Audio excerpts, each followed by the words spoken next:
International Symposium since 2014.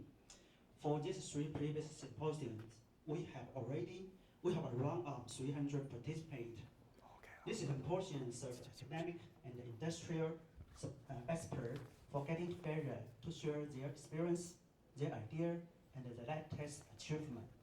I also hope this symposium will provide opportunity to facilitate communication and strengthen friendship among participants from different fields in the world. On behalf of AMAT, I am honored to declare the ceremony open. And first of all, I would like to invite Dr. Liao Senrong, the推出了工业4.0政策之后呢，3D 列印技术其实也是相当重要的一环。而且现在3D 列印技术呢，已经从工业制造，甚至可以做到了医疗应用。那么在今天，特别在台北南港展览馆呢，就特别举办了一场3D 列印的国际研讨会。当然呢，这一场活动呢是由国立的台湾科技大学以及3D 列印协会来共同举办。那么现在研讨会当中呢，已经展开了。那么现场状况，我们马上一起来看一下。International Symposium of Additive Manufacturing. Today we have probably nearly more than 100 scholars and professionals from many different countries who have gathered here to discuss a variety of 3D printing issues. Such a discussion is very important because 3D printing has become a very helpful tool for many industries. 3D printing or additive manufacturing in a broader sense refers to layer-based manufacturing techniques. It is the process by which a digital model makes a 3-dimensional solid object. 3D printing's uses range from practical object for everyday use to commercial product or parts used in manufacturing, and even bioprinting of human parts for medical purposes. 3D printing has become very popular, so in our university we decided to offer a course 3 years ago. The course called Principle, Application, and Practice of 3D Printing, taught by Professor Zheng, president of this association, and many of our colleagues. This course has become one of the most popular courses in our general education, attracting students from many different departments. The Additive Manufacturing Association of Taiwan has been regularly holding seminars and conferences. Today's symposium is held by this association at our university. The international symposium has been held for 3 or 4 years, which received a lot of positive feedback from professionals. This is evidenced by the fact that there are only 10 exhibition booths in the first year.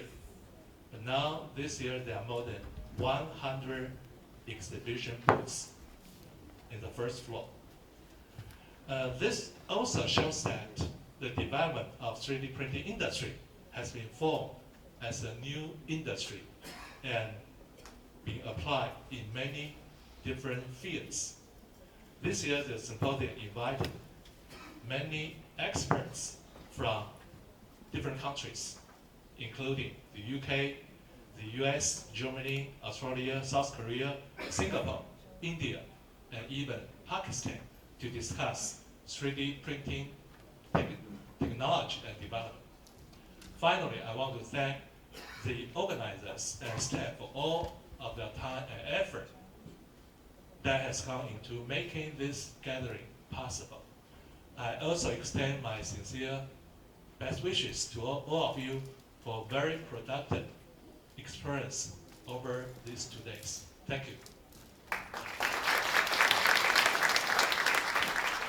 Thank you, Dr. Liao. And the next opening speech is given by Professor Zheng, the director of AMAT.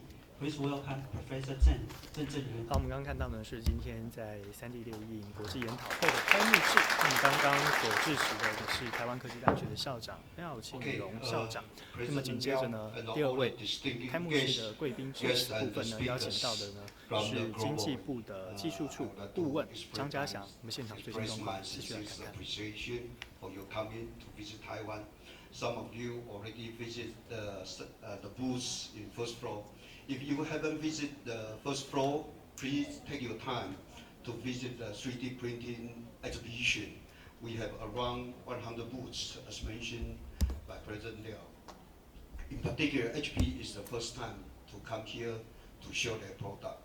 And also, SLM from Germany is also the first time to visit, to show in Taiwan.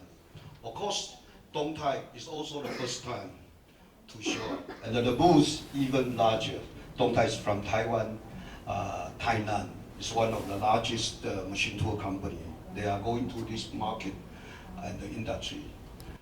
Today we have also a lot of guests from our industry, like Bao Chen from shoe industry. Also President Li from EVA Aerospace. In Taiwan, we do have a lot of industry focused on 3D printing, this business and the technology development. We also appreciate Professor Song. He's a PI, Principal Investigator, Program Office, supported by Minister of Science and Technologies. Minister of Science and Technologies already provide around $6 亿NT dollars for 40 universities to keep research and the development of the 3D printing. In the first store, you also can see most exhibition booths. There's around 10 universities have been selected to show over there. Of course, there are so many, and also like the Dongtai project is also supported by Minister of Economics Affairs. So government put a lot of efforts to support education, research, and also industry. So it might happen with this association and this international symposium. As just mentioned by President Liao, this international symposium was in NTUST first time in 2013. At the time, we only have around 10 booths. Right now, we're getting up about 100 booths. Tell you a story, for 100 booths, it's sold out in 3 days. A lot of people want to come, all countries, all industry want to buy the booths, but we don't have any booths to be sold. And also there's a lot of international exhibitors coming to us, say, okay, can we have more booths at Taiwan? The exhibition booths is so limited, so we only can accommodate around 100 booths for this show. That's all about this exhibition and this symposium. Of course, finally, I would like to express my sincere appreciation for all the international speakers from USA, from Canada, from Germany, from UK, from Hong Kong, and also Singapore, all worldwide. So it makes our symposium more successful. Finally, I would like to special appreciation to our President Liao to highly support NTUST research and education. In NTUST, we have around 40 faculties involved in 3D printing. Like a lot of people sit behind, from law department, from 3D printing, automation, chemical, material, or even color science to focus on this research field. And some of you already visit NTUST, and I believe you already make a very much impression about the NTUST research and the development. Okay, thank you very much for your coming and to participate in this symposium. We hope today all you can carry out two-day program, and I believe you will get a lot of information and knowledge from the speaker. Thank you very much. Thank you, Professor Chen. This year, the symposium covered a wide range of very interesting topics relating to adaptive manufacturing, including technical issue, methodology, market trend, bioprinting, education, application, and so on. I hope you enjoyed today's activity. And in this morning, we will have 5 keynote speeches from different countries. And the first keynote speech is given by Dr. Ben Wang. 好，我们现在呢看到开幕式已经告一段落。那么刚刚提到的观礼的贵宾呢是经济部技术处的张家祥顾问。那么刚刚稍早致辞的呢是3D 列印协会的理事长郑正元。那么接下来呢就要进入到今天研讨会的相当重要的一部分，也就是专题演讲部分。特别呢在今天邀集到了多达8位。来自国内外的一些专家，那么还包含了超过了多个国家的专家学者会一起来与会。那么在第一位专讲的贵宾呢是王旭斌教授，他是呢美国乔治亚理工学院现任的制造研究中心执行长，同时呢他也具备了美国中研院国家材料制造委员会的委员，同时呢他现在在乔治亚理工学院负责的工作相当的广泛，包含了校内的研发策略、商业发展、智慧财产权以及技术转移。所以呢在今天的第一场演讲呢，他带来主题是未来工厂的模式。现场最新的情况一起来看一下。And also all the distinguished speakers from all over the country. And I'm really humbled to be here today to share with you some of my thoughts and also the process that we have been going through in the last several years, and also some of the planning that we prepared to move into the future. In year 2011, I had the privilege to participate in a very intimate way in the White House Advanced Manufacturing Partnership in previous administration, the Obama administration. So over the last 6-7 years, and I've talked to a really large group of people, and some of the things are the result of the discussion that I have had with these experts. Now, I want to just rewind the clock a little bit, about 30-some years ago, when both President Liao and myself were graduate students. And back then, the industrial robots actually appeared. Okay, and many people predicted that in 10 years, all the factories will be 100% robots, and there will be no human operators. And if you go to even the most modern factories, you see the human operators and the robots working together.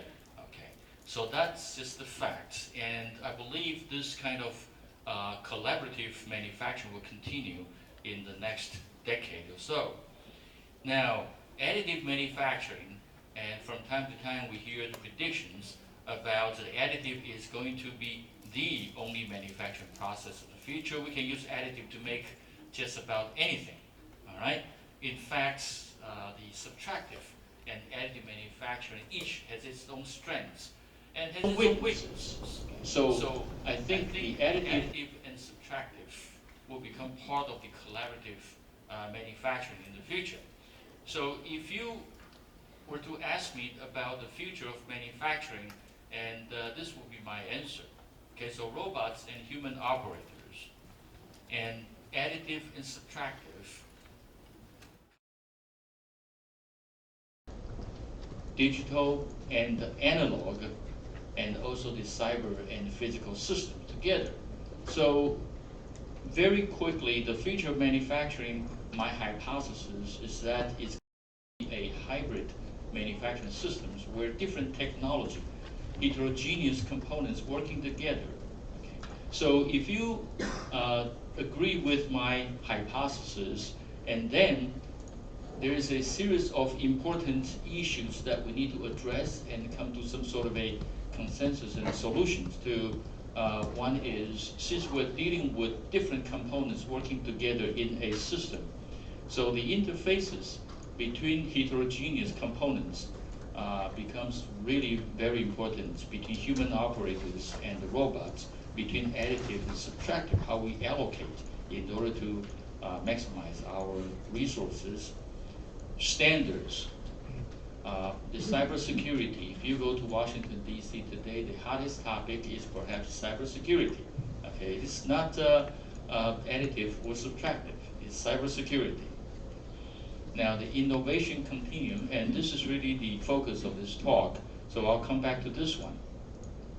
Supply chain innovation, especially, how do we create a model by which the small, medium-sized companies can be brought into the entire innovation ecosystem. As we know, the big companies like Boeing and Lockheed Martin, Siemens and GE, they have the resources to innovate, whereas the small, medium-sized companies, they don't. They don't have the physical resources, nor do they have the human resources. But according to a White House report, 75% of the value added actually comes from small, medium-sized companies. Okay, so only 25% is created or added to the value of a product by the OEMs. The next one is the business model. So we make a lot of investment, we buy state-of-the-art hardware, software, we train people, we hire people, and then how do we make money? At the end of the day, the profitability is very important. And then finally, the workforce training and education. So I'm going to just talk about the innovation continuum a little bit. So with three major topics. Okay, so the first one is the transformation that we've been going through in the last several years and also into the next few years, especially challenges of interdisciplinary research at a large university. I'm pretty sure there are professors and administrators of academic institutions here in this room, and I think you would agree with me. Everybody knows the importance of multidisciplinary research, but how do we make it a reality? Okay, so that we can encourage most professors, not all, but most professors to participate in a positive way. Second thing I would like to mention is about the playing grounds and proving grounds that we're setting up at Georgia Tech, and then some concluding talking points there. So 1885, Georgia Tech started, okay, so about 130 years, and the photo that you see to your right is the photo of students. In the morning they study science, okay, and then in the afternoon they change their clothes and then they go to a factory and they begin to work. To make work pieces, actually they would sell it and then to get some revenues and to support the university, support education. So that is really the genesis of Georgia Tech, is to create a very balanced technological workforce for the south of the US. So that's really the tradition, and that tradition stays here today. So the Georgia Tech students really have a very balanced understanding and the knowledge of science, and also the hands-on experience. So this is my organization, Georgia Tech Manufacturing Institute, which is a university level organization. And so we don't report to any particular schools, departments, or colleges, and we work with all 6 colleges on campus at Georgia Tech. So our work can be arranged around about 12 large groups. At 12 o'clock is additive, and then counterclockwise we have biomanufacturing, clean energy, and all the way. So today I'm going to use additive and biomanufacturing as examples or use cases to walk you through some of the transformation that is happening at Georgia Tech. Now, one thing that we all face as administrator at a large research university is that now each group, lower right-hand corner, each group has several subgroups. Okay, so each group will present some emerging topics which requires substantial investment from the university. So how do we prioritize it? So the prioritization within the university, which is a very, very democratic environment becomes really important. Okay, so I'm going to focus on this one a little bit is within Georgia Tech on campus. So we have different research labs, and that is what I call the playing grounds for the professors and graduate students. But then near campus, not on campus, near campus, we created different production facilities, pilot production facilities, where new technology are tested and proved. And that is when we work with companies very closely. Their engineers actually co-locate in our facilities. Okay, Boeing right now has 12, 15 engineers working in our facilities. They carry 2 badges, Boeing badge and a Georgia Tech badge. Okay? And some of the Boeing employees even want to enroll in some of the courses. And so the 14th Street pilot facility and also the TEP Technology Enterprise Park, I'm going to talk about these 2 briefly. Now, what's important is this. 好，可以吗 ？OK， 好，那么现在呢，正在演讲当中呢，我们也要特别跟各位观众朋友们介绍一下这个是我们3D 协会的理事长郑正元理事长。那么当然呢，在今天的活动当中，大家很关注的是3D 列印技术未来在台湾的趋势，以及在产业的应用部分。我们接下来马上就来跟理事长请教就是说在这次的研讨会，我们知道是第4届举办了，已经迈入第4年了。对，这对照往年，规模是更胜以往。是。那么今年这样子特别扩大举办，是可以带到大家看到怎么样3D 列印技术的亮点。OK， 好，谢谢。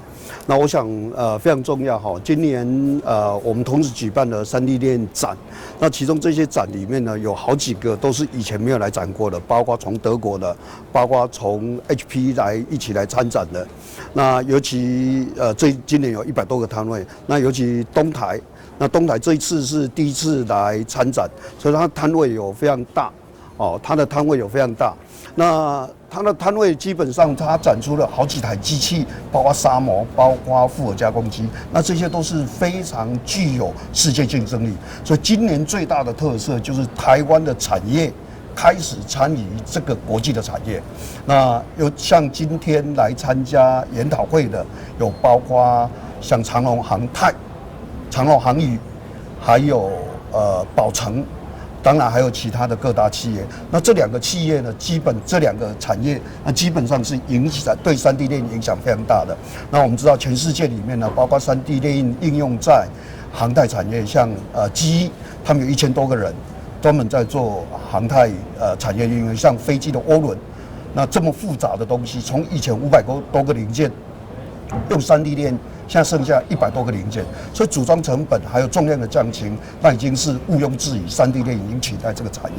那其中另外一个非常重要的就是像宝成这种制鞋产业，那像 Nike、Adidas， 全世界最大的品牌，现在都把3D 列印做成一个做鞋非常重要的。那我举一个简单的数字来跟大家分享，全世界呢一年运动鞋大概是21双，台湾大概制作了60%，12亿双。你可以想象，你买一双运动鞋大概是2000块左右。如果我们用最保守的成本来看，10%来看，那一双呢就是2000块，10%就200块，200块再乘以20亿双里面的12亿双，那就是超过3000亿的产值。好，所以理事长刚刚特别跟我们提点到了，也就是说，3D 列印技术里面具备了快速制造、高附加价值以及客细化这3个很重要的优点。但是大家也很关心的是说，现在政府正在推工业4.0，那3D 列印技术能够替台湾的产业带来什么商机 ？OK， 好，那我想一个工业4.0是一个非常重要。那工业4.0来自于德国，那其中呢，在3D 列印里面，这已经被列为德国里面最重要。那因为它可以客制化。因为现在的生产制造已经不是单纯的制造成本，非常重要的是库存成本。那因为传统的方法用模具生产，因为模具生产它有一个最小批量，所以最小批量它就造成了库存成本，做出来要库存，卖不出去要库存，要打呆账。那这些的库存成本是一个最重要，所以工业4.0事实上最重要的精神就在这降低库存。但是我们现在很多人误以为工业4.0是机器联网等等，事实上那些都不是最终的成本，最终的目的。最终的目的当然这些都是要控制制造，但他们仍然是用传统的方法来做制造。但是德国老早已经把3D 列印基层制造的方法放入工业4.0，因为他们知道，只有用这个方法才不需要开模具，不需要开模具就没有库存。我今天卖多少做多少，我不一定完全客制化，但是我可以依市场需要多少而来生产制造。那这是一个非常非常重要工业4.0的精神。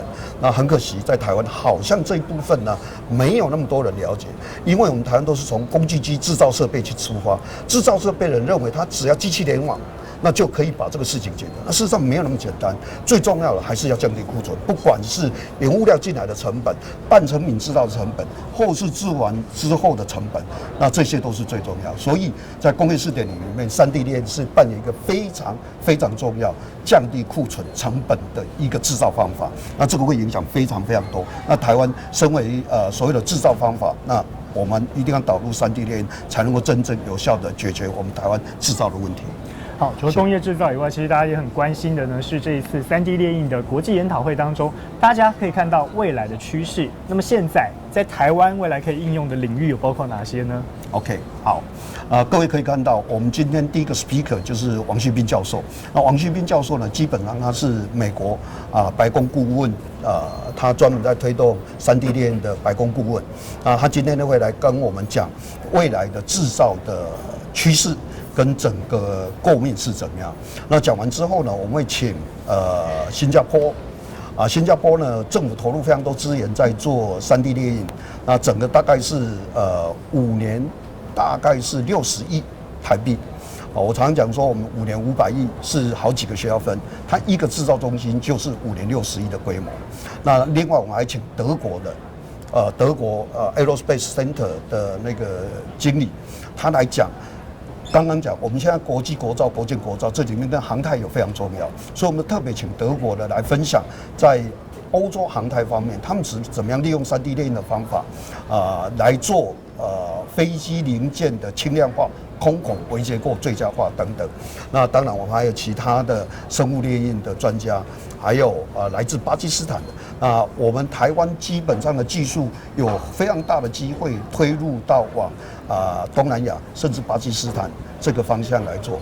我们还有很多 speaker。还来自其他像 HP 或是其他的国家，包括从加拿大来的，包括从澳洲来的，包括从英国。那其中就非常重要，就是英国有一个 3D Printing Industry 期刊的主编，我们特别请他来，特别就地来观察我们台湾的产业。我们也安排他去参访一些企业跟一些产业，希望他回去之后呢，可以把台湾3D 列印的产业情况、学术研究研发、科技研发、产业应用，可以借由他的期刊呢推送到每一个全世界各角落。他是目前所有3D 列印里面的期刊专业里面最专业的。一年每天我们也都在看他的期刊，所以借由这样的方法，我们就把台湾的产业可以借由他的笔带到全世界，那我们就可以跟国际做链接，我们就有很大的影响力。那我们的台湾的产业未来也就有很大的出口。这次研讨会，其实我们看到的亮点呢，包括了里面邀请到来自8个国家的专家学者，要来带大家看3D 列印未来的产业趋势以及可以发展的可能性。不过大家也很关注的是说，包括了今年这个研讨会以外呢，还有结合了展览。那么如果观众今天想要来看这个展览或者参加研讨会的话，可以看到哪些亮点呢？展览我刚刚已经稍微讲过展览最重要就是东台。东台今天展出有非常大的一个摊位，是包括我刚刚所讲的那个复合机，就雷射跟 CNC 加工的复合机，还有砂模制造机。那学术研究单位里面科技馆，我们有一个科技馆。那科技馆里面呢，科技部长期支持学术做创新研究，支持有40-50个教授，3年大概花了6亿多。那我们特别精选10个团队来这里参展，那还有工研院，还有精工中心，还有中科院来展出关于航太方面的应用。那还有其他世界各国的产业的应用，都会在这个地方，像 HP。SLM 从德国来，都是第一次在台湾参展，非常非常不容易，而且他们的摊位都相当的不错，所以相当的大，所以展出的样品跟技术都值得大家关注，而且他们也会来参加这次的研讨会的技术发表，所以这是一个非常非常难得的机会，甚至还有巴基斯坦的人来分享。在巴基斯坦3D 列印怎么样去应用？那这些都是台湾未来产业可以往这些国家、东南亚的国家去发展，或是中东国家的发展。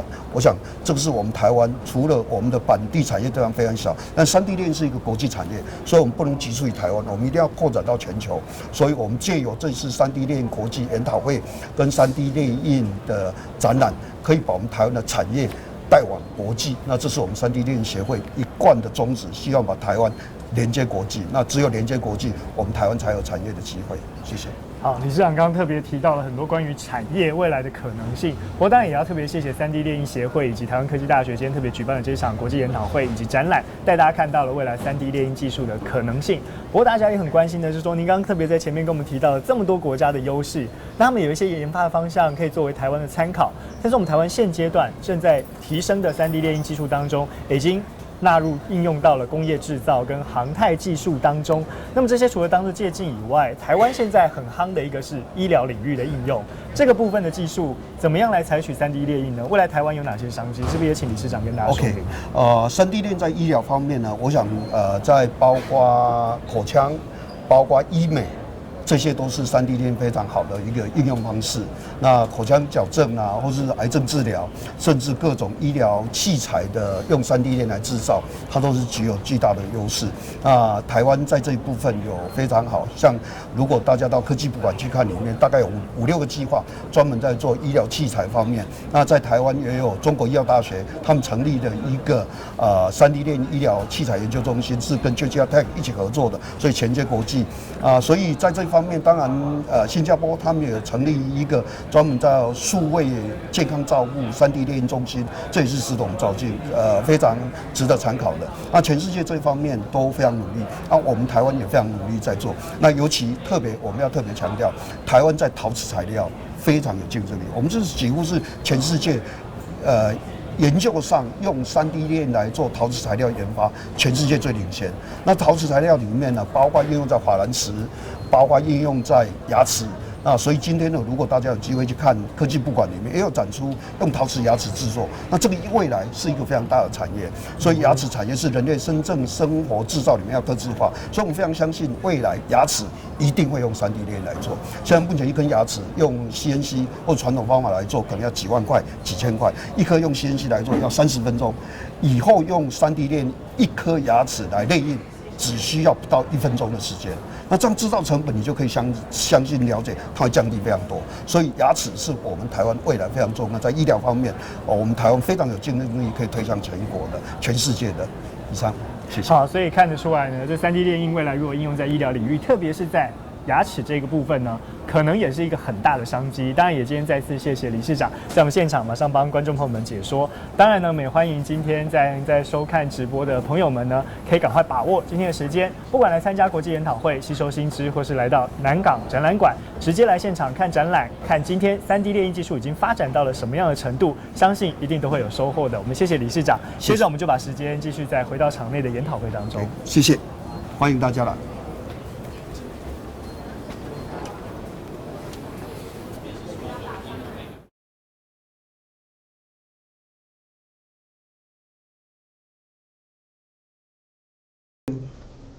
And we'll close this section, and we will have a coffee break for 10 minutes. And before the coffee break, I would like to invite a speaker and the staff to come here to take a photo. And please come here.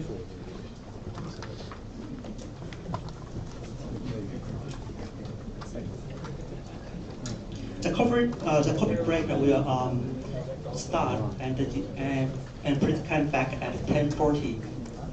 We will have a 10 minutes coffee break, and please come back at 10:40.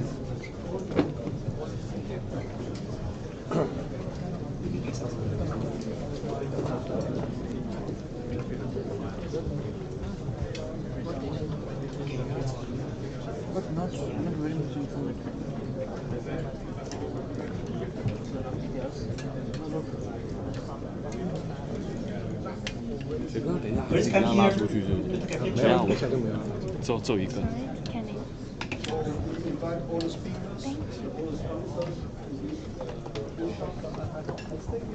我们这线是备用的，再拉过去。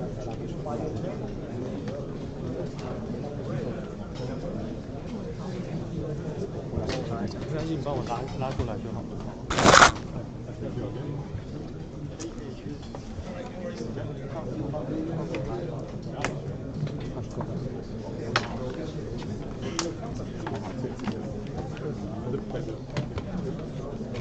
要绕过你。好，谢谢。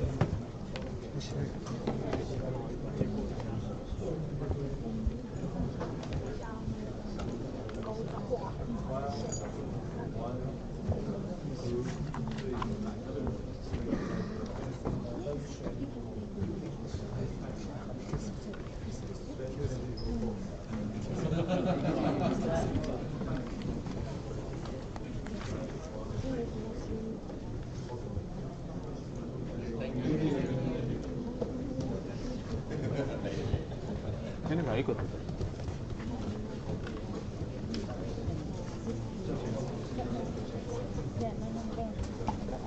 我连出去的怎么好像连不太出去？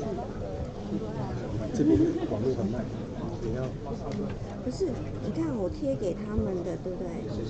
就很怪，就已经，你看我刚刚有把，等一下，我贴给他们的那个网址，你不是后来又叫我再重新贴一次，对不对？怎么变成这样？还是因为我自己的网？你再去到门口那里再过来。那个啊？它现在变成是在这里。哪天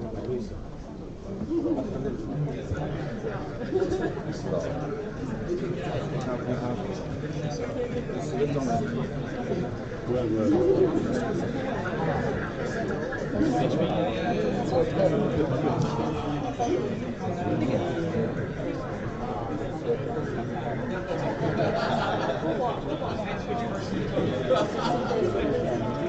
聪明哦，这样子也不会乱乱的。变成对。亚洲。对。啊，是。那个中亚的大。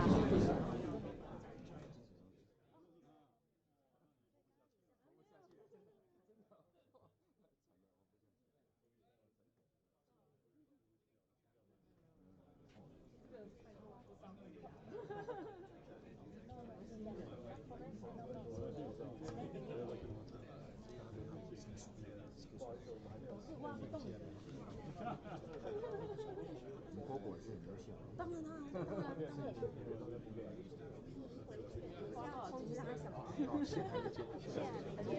就做了一个计划而已。我想说这个以后写的法都是然后他他很拼啊，放心。对，你尽量抄。给他抄下去。对，好，谢谢。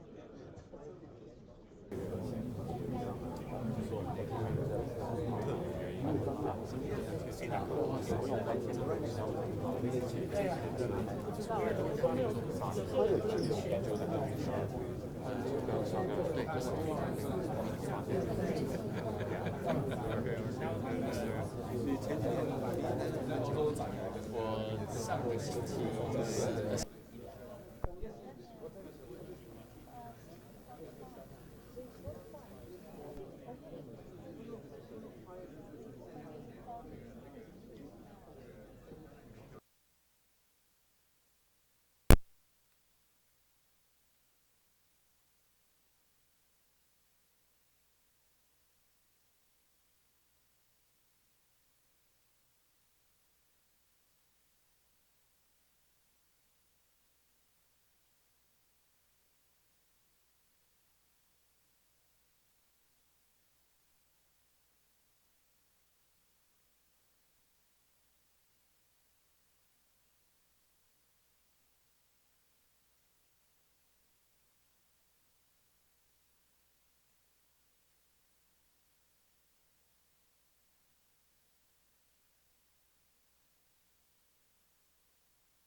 ladies and gentlemen, welcome back.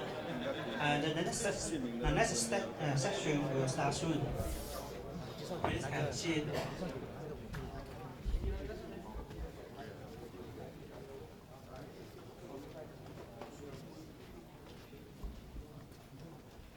In this section, we have 4 speakers, and the first speaker is Dr. Chao Xing, Managing Director, the National Additive Manufacturing Innovative Cluster, NAMIC, Singapore. His presentation title is The Road to Digital Manufacturing. Dr. Ho, where are you?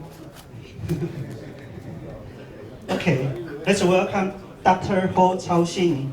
The title is The Road to Digital Manufacturing. Please give a big hand. Thank you.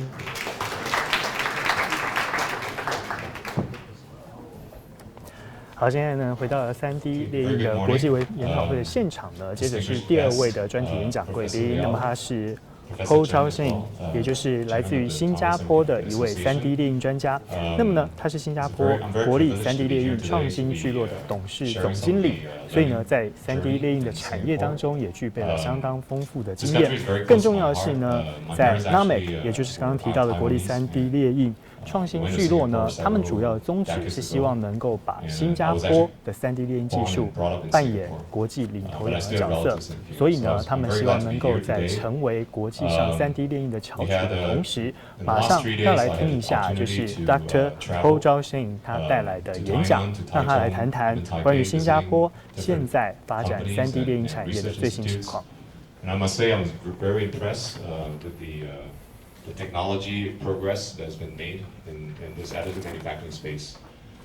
For today, what I'll cover basically is 4 topics. When I was preparing this, I was thinking that perhaps there will be students and perhaps there'll be academia and as well as industry members. So I thought it's good to sort of paint a picture of what's the current outlook in the 3D printing market. There's also some vertical sector analysis, which I leveraged from the analysis by Frost & Sullivan, just to share with the audience.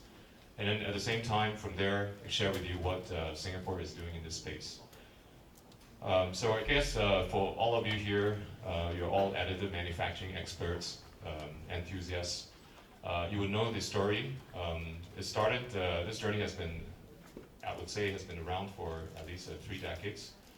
Started from rapid prototyping.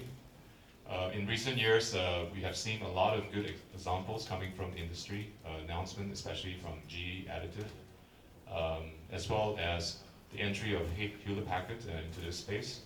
So this spells a great promise, and I guess when giant companies, big companies like this, enter the market, you know that the market is pretty much ready, right? So this is a hype curve that I guess again most of you may have seen, and I've been looking at this chart since 2 years ago when I first was recruited by the government of Singapore to join this outfit. And you can see that in different applications, whether you're talking about printing bio products or more conventional tools and molds, everything is basically advancing, right, in this space. So through the, if you talk about organ printing and tissue, obviously these are still pretty much hyped up at this juncture, although there has been a lot of science research outputs in the recent years that suggest that this is no longer science fiction.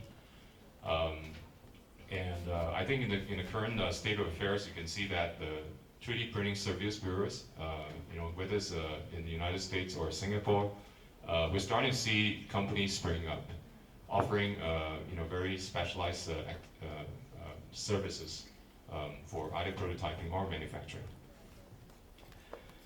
And of course, if you talk to people around us, you can see these are typically some of the concerns. A lot of companies that I talk to in Singapore basically say that there's potential, but they're not really sure what sort of business value add is going to bring to them. There's generally a lack of infrastructure in the private sector. Okay, I won't comment too much on public sector. Obviously, there's a lot of government funding, but private sector still needs a lot of space a lot of investment in the next several years in order to make this technology truly impactful and transformational. And of course, there's still very much, as much as technology has been in research for so many years, there's still very much lack of standards in several application space, particularly in the making of highly complex parts, whether it's for aviation or the biomedical products. Economics of 3D printing, you can see that the excitement around 3D printing, of course, offers mass customization at a cost that is not possible with traditional manufacturing technologies at a scale level. If you talk to different power users, you will notice that I think in the space of product development, this is a fantastic tool and technology for most of the product developers. Whether you're a consumer hobbyist or you're building products for the enterprise space, this is truly transformational technology. And I think all of you would agree that 3D printing costs in the future will definitely decrease with the amount of effort and focus and resources poured in. Now a little bit on the market outlook. So this is taken from a few of the published research reports that I managed to leverage. So since we are in Taiwan and we are part of Asia Pacific, I thought it's good to give a view of Asia Pacific. So actually Asia Pacific has the most amount of manufacturing activity in the world. It's about half of the $12 trillion in manufacturing revenue actually exists in Asia Pacific today. And according to the report, we believe that this is going to take the lead in 3D printing growth, especially in Asia Pac. At the current moment, North America and Europe actually still account for 2/3 of the 3D printing market revenue. But most reports believe that Asia Pac will catch up. Okay, in fact, based on the latest report, whether it's from Wallace or other sources, basically they're showing a double-digit CAGR growth. And right now, China, Japan, South Korea basically are the dominating leading members. But of course, with the efforts that Taiwan and of course Singapore and other countries are now putting in, I believe that there'll be 6 or 7 major players in the next decade or so. Okay, so in terms of the market segment verticals, in terms of applications for 3D printing, so I would say the 4 main applications that is coming up so far, based on numbers, based on statistics, which I'll share as well, primarily in the aerospace sector, automotives, medical, dental, and consumer. And actually the services basically are set to be the fastest growing, okay, CAGR about 34.5%. So services includes design services, prototyping, and short-run manufacturing services. Currently, in terms of, if you look at the global supply chain, there are top 3 leaders, Stratasys, 3D Systems. Basically, they hold 61% of the market share. There are several small players and a lot of emerging market players as well coming through. Those actually have presented, they'll present great innovation opportunities in time to come. If you look at from a country level, I didn't have Taiwan here because when I prepared this, I obviously didn't know much what was going on here, but I would say now Taiwan would be up here. So China, Japan, South Korea, they all have huge incentives, huge government support behind them. And I added Singapore. Singapore actually, in the last 10 years, the government actually has poured in several hundreds of millions of dollars into research. So we have set up no less than 6 dedicated additive manufacturing centers in the universities, polytechnics, and industrial research institutes like SIMTech and ARTC. In the recent years, as you probably may have also read, Singapore has been traditionally a very MNC led type of economy. So we have a lot of foreign direct investments. But again, in recent years, because of the fact that a lot of countries now offer similar types of incentives, and from a cost structure perspective, Singapore is no longer competitive. So there's a lot of focus now to focus on our SMEs and our startups, so that we can create more Singapore Inc. Global companies. This is some numbers just to share quickly. So you can see industrial, aerospace, defense. I think all these numbers add up. By 2020, you're looking at something like, from a service perspective, about $8 billion in revenue. And I think a lot of different applications, in the industrial space right now is gaining momentum. Aerospace leading the way, automotives in recent months. There were several news reports, especially from the German big car makers, Daimler, BMW, and so on and so forth. So they are all in this space. Even Volvo, which is now owned by Geely in China, they are also using mainly for the jigs and fixtures for making cars and prototyping. So you can see for yourself that this is no longer a hype. Obviously, the revenues are still tiny compared to what the opportunity is, but definitely is growing rapidly. Let's skip this. So from a global value chain perspective, as mentioned, the three largest players right now, Stratasys, 3D System, and I forgot the last one was with US. So they occupy 61% of APAC market share. And you can see that from the material makers to the formulators to the solution providers and service bureaus and so on and so forth. This is a current view of what it is today. So in the future, we believe that Asia-Pac, and a lot of these companies actually have Asia-Pacific offices for that reason. They're investing aggressively. Even in Singapore, we are like a 5.5 million island state. I think most of the major players, from the Germans, from the Swedish companies, they all have set up competency centers in additive manufacturing. So obviously, there's a lot of room for growth in this. And again, from a demand vertical analysis, you can see some of the numbers from APAC versus the global market. So still relatively small, but obviously we expect it to grow. And some of the demand drivers, obviously, you can see whether it's in aerospace, biomedical, automotives, and even oil and gas, okay, which is of course a tiny fraction.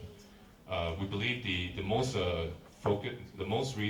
reason for a lot of demand drivers is mainly on the potential for on-site production, on-demand materialization of complex durable parts in remote locations where it's not easy to transport, to produce these parts.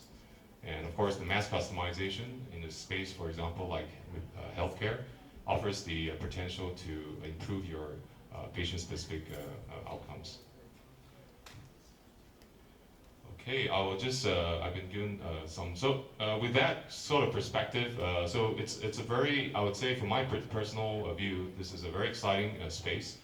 And I think the Singapore government has sort of recognized, this several years ago.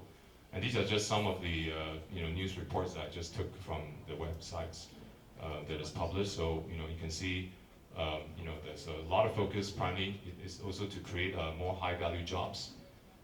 In Singapore, you may not know this, but a lot of PMETs are the professional engineers and technicians level, the managers.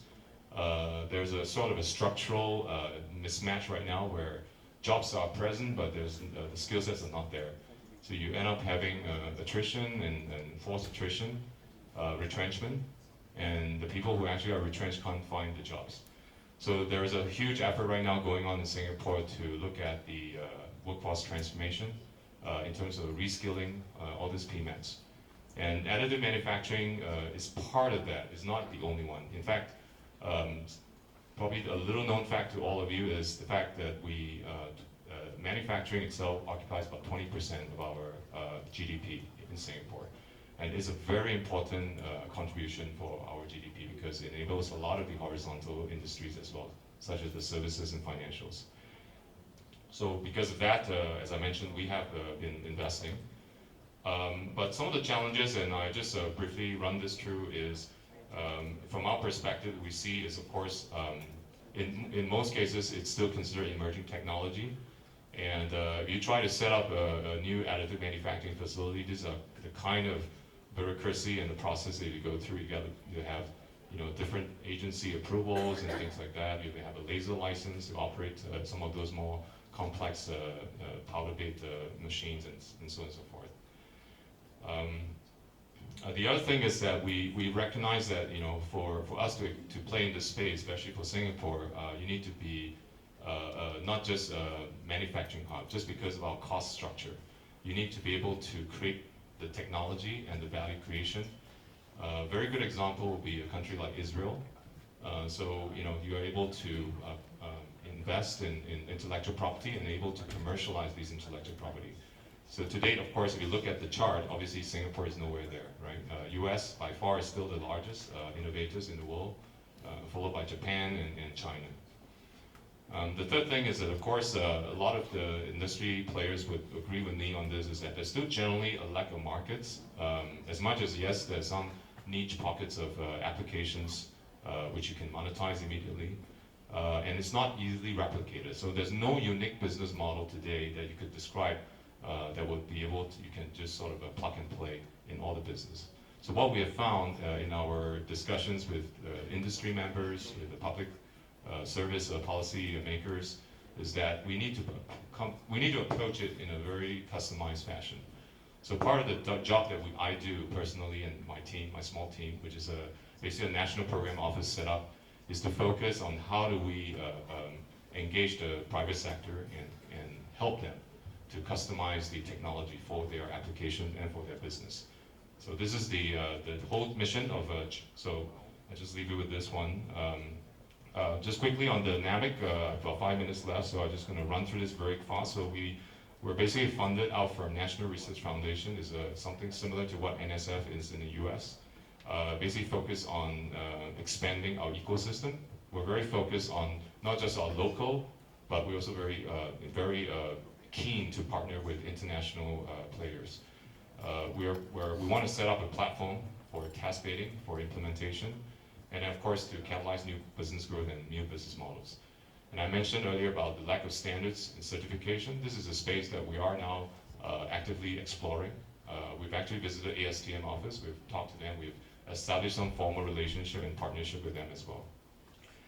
In terms of organization, we are, like I said, we are a program office, so we leverage on the existing public sector funded university AM centers.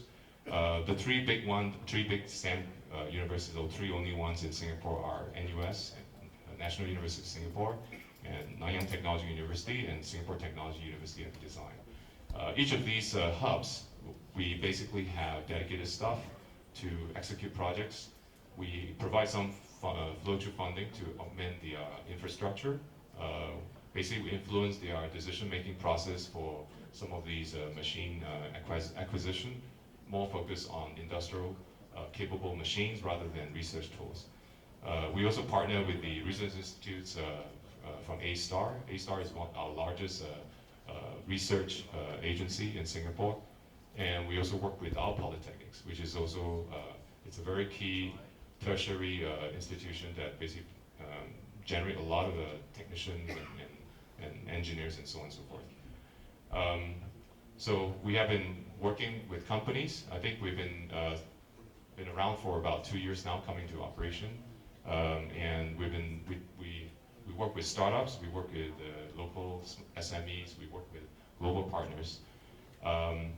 And I think from our current initial assessment, we think there's huge potential. So a lot of companies we talk to are very keen to establish, what's the way to move forward as far as their business is concerned with additive manufacturing. And the way we do this is we try to seed and enhance the company capabilities. We actually fund them. We do a co-funding to de-risk some of the entry points for them in terms through projects. So if a company, let's say, require a very customized large format 3D printer, which is not existing in the market today, we will matchmake that with a university or research institute, and then we will co-fund the project to make it happen. And we're very market driven, so and also time focused. So we don't do projects for 5 years. Most of the projects are 6 months to 1 year. We need the time to market speed as well. In terms of IP, I mentioned earlier that Singapore is obviously not there on the world map in terms of IP. So what we have done is actually we have tapped on our global network. So IPI is an intellectual property intermediary. It's an agency that was set up. Basically, they have set up these different partnerships with different networks in Europe, in the US, in Australia, in Germany, and so on and so forth. So we tapped on there are tech partnership network like CSRO, Fronova, GST, TNO, and so on and so forth. So we can actually potentially go through them to basically look at what are some of the more interesting IPs that we can leverage, and then we can then apply for our own company application. One example just to share with you, this is one company in Singapore, is in the marine offshore. They basically wanted to create a service bureau dedicated to the marine offshore and oil and gas sector. So Singapore has, despite its size, we have one of the largest petrochemical refinery facilities, right? So in fact, we actually have a separate island out of Singapore Island to host those. So Shell, Mobil, Exxon Mobil, and so forth, they're all there. And this company actually, worked with us. So we had to we looked at the current technology offering out there, and then we basically decided that we would work with them to develop customized systems that will cater to what they need to service their customers. So some of the pain points that I would say in the current state-of-the-art technology that's existing today is large parts are still highly costly to build. It doesn't make sense actually most of the time to build large parts with 3D printing. But however, there are some business case for those kind of things. So for example, if you have a ship that dock, and typically if they have parts that need to be replaced, they will have to wait for 6 months, right, for the custard part from South Korea. And that itself is a problem. So what we're thinking now is with additive manufacturing, with on-demand production, we could potentially build these parts on-site at the Singapore docks within 2 weeks. And then you certify by a class company like DNV, GL, or Lloyd's registers, and then you install it, and then off you go. So that this will transform and disrupt the entire current supply chain for the marine offshore sector. I mentioned we have funding programs, so I'm going to skip this. We have global partnerships, so some of you may be familiar, these are all announced in the news. So we have tie-up with Invention Science Fund, LLC. This is a Seattle-based private equity company. They have a network of IPs around the world. And what we looked at is one of the not so talked about areas in the cybersecurity, which is when you go into the think about digital supply chain, how do you securitize the transfer of digital files, which are essentially IPs of the companies. And at the same time, you need to be able to have solutions for the machines, right, that is on some of these satellite distributed manufacturing sites to decide whether they can print, how many times they can print, and so on and so forth. So these are the type of things that we are exploring, and we are actually developing some basically solutions around this with them. There's a startup, Gilmore Space Technology. This is a startup, is an Australian guy, but he's based in Singapore. So we're actually looking at also application in this emerging space of space industry. To date, of course, this looks like another science fiction, but I would say within our lifetimes, all our lifetimes here, I think next 30 years, the space industry will take off. So we are developing basically hybrid fuels using 3D printing. So we help them to develop a customized system to enable that. And most recently, they got the first Series A funding from Australian investors. There's another local startup, basically is on the water membrane technology. So Singapore, being a small island state, we don't have natural resources. Most of our water comes from Malaysia, and we always have this risk of being shut down because of some disputes here and there. So there's a lot of focus on finding alternative sources of clean water. Singapore is the world leader in technology as far as water membrane is concerned. And we're actually very happy that we could establish a partnership with this local company. This company actually so far has obtained about 14 million Series B funding, and they're expanding rapidly in emerging markets like China and Indonesia. So all in all, I guess my time is up, so I just wrap up with this. So we have about, currently in the 2 years, we have established about 70 million in major industry verticals in terms of funding on projects. This works out to about 70 projects, and this is a co-funded model, so half of it comes from us, half of it comes from the industry. Some of it comes from the universities through the professional expertise and in-kinds and so on and so forth. So you can see that we are actually covering every vertical that we believe will be important and has the traction for additive manufacturing adoption in the future. I probably want to just share one final thing is on the the startup ecosystem. So this is something very close to me, close to my heart personally, and it was actually interesting when we first started this program office.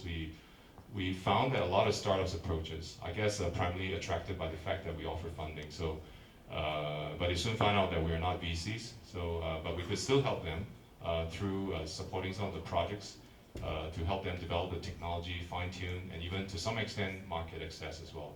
So we work with not just local companies. Some of these companies you probably might recognize as 3 Italian companies. There's 2 Australian, and then 3 Australian, and the rest are all Singapore companies. And some of these, like just highlight here, the Osteoport International. This is a very interesting company. It's been actually not a startup. It's been around for 10 years. What they do is they actually manufacture these bioscaffolds, and these products actually have been approved by FDA and CE in Europe. So they are now basically expanding rapidly in terms of market distribution on their solutions. And another story is on Structo. Structo is actually, if you guys probably may have heard of carbon treaty, but perhaps not Structo. But in terms of the technology, it's a vat polymerization-based technology. Basically, they have established this focus on the dental market. So in the last short span of one plus years, they have actually sold something like 40, 50 machines. So very, very up and coming in terms of potential. All right, with that, thanks very much for your attention. If you have questions later, I'll be happy to talk to you separately. Thank you very much. Thank you, Dr. Ho. Because the time is running out, so if you have a question, please contact Dr. Ho individually. And let's move on to next speaker. The next speaker is Kai Fuhrer from the regional manager, SHT South.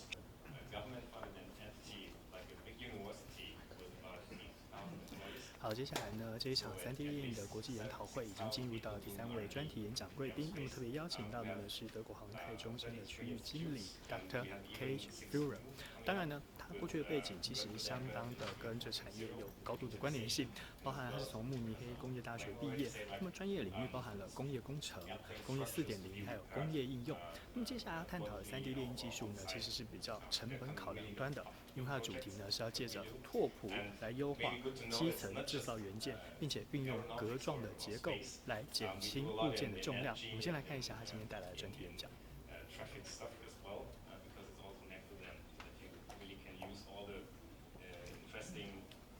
Research and AP in other areas. So we're talking about 800 million, $900 million per year in government-funded projects, and you can double this by private-funded projects. What I'm for responsible is that in the deal in the German Aerospace Center, we have an entity where we have the construction and the manufacturing of all different parts and prototypes and modules for the projects done in the German Aerospace Center. So we're doing our own parts and our own production, but only internally.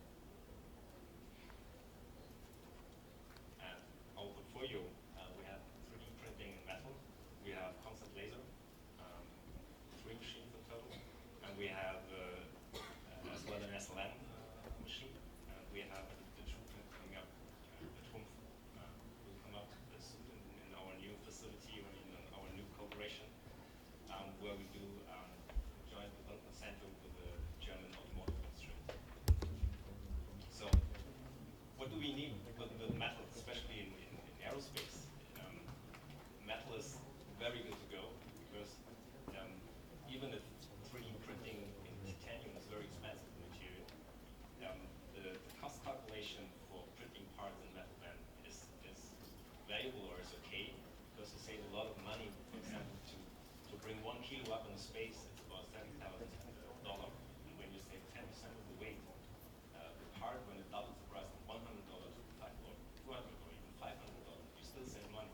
So it's about how you can then how you can calculate the benefits in cost. So that's why there are lots of use cases and lots of stuff already going on in metal 3D printing in the aerospace industry especially. And as you can see, we go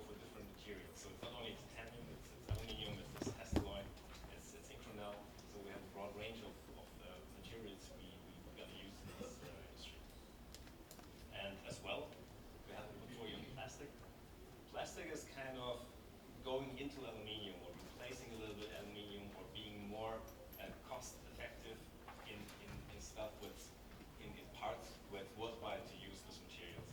And it's always about lightweight, and the challenge for plastic then for us always is UV stability, high temperature resistancy. Not only like the high temperatures as well as the low temperatures. So there's sometimes still missing a little bit of research. And we would like to have minor post-processing, so we would like to use like end-use printed parts. We're not prototyping to show something. We use those parts then in our prototypes. They are used. And as well, we do molds and cores for lamination. So you're always going to big parts. So you need solutions for making big parts as well with 3D printing.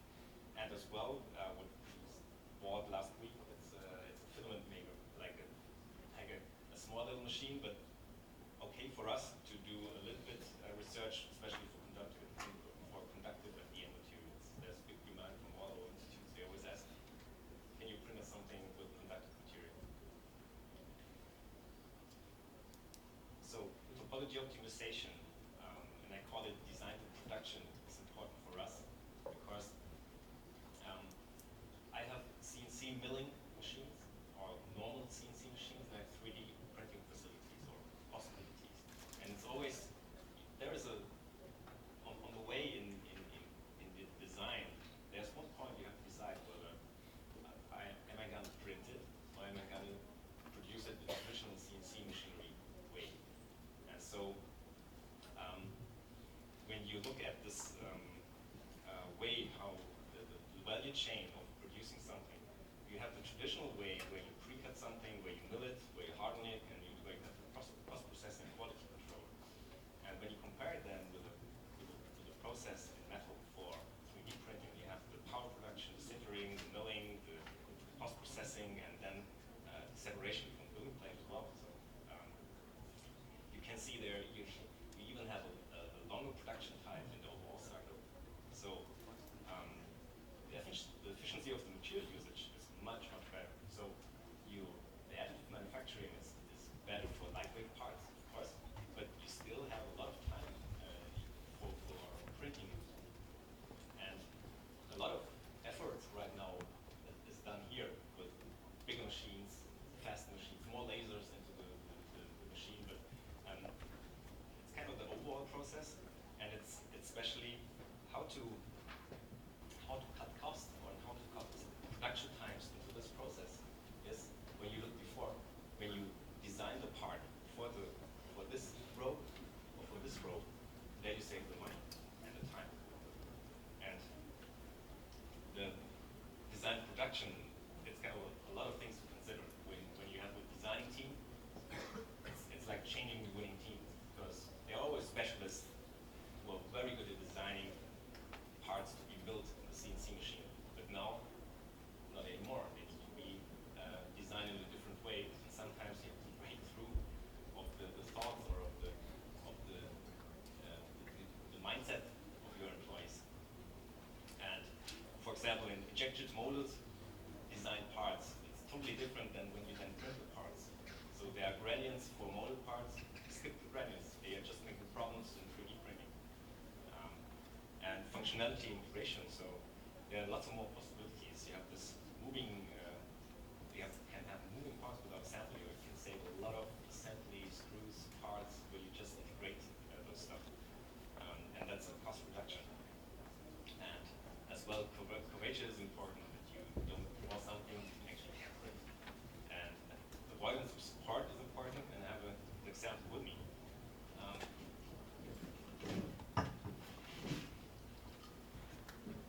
So that's a horn for acoustic testing and like R&D stuff. And there's a very, very small difference. It's about here. There is you can touch it then. There's a very, very small gradient or a very small edge. And the edge really brings it then when you don't look at it and when you just don't care about post-processing or repairing the file in the software, it puts support here. And when you skip this little edge here, it's without support. And I give this so it's about cost. You add more material, you add the support, the white layers support. It's production time, and it's a lot of time in post-processing. You have to remove it. And so that's just small things, but big result. And for FDM, obviously, you have to take care about the orientation, and honeycomb and lattice structures are very important, or very suited for 3D printing. This, for example, is from automotive car, the rim. So the rim is now with lattice structures inside. Okay, for metal powder, you have to either keep it inside or you have to pull it out somehow, but they're looking for it. That's from Audi. And lattice structure is very, very important, and a lot of things are done now in software. CAD-frame, for example, they get the new product up in the market, and lattice structure means that you have the building space, you just keep the building space, but inside you alter the design, and you do it by structure, by lattice structure. And there's already like a preset of several designs for the inner lattice structure, but it's coming up like new ideas that you have the density and the amount of strings into the lattice.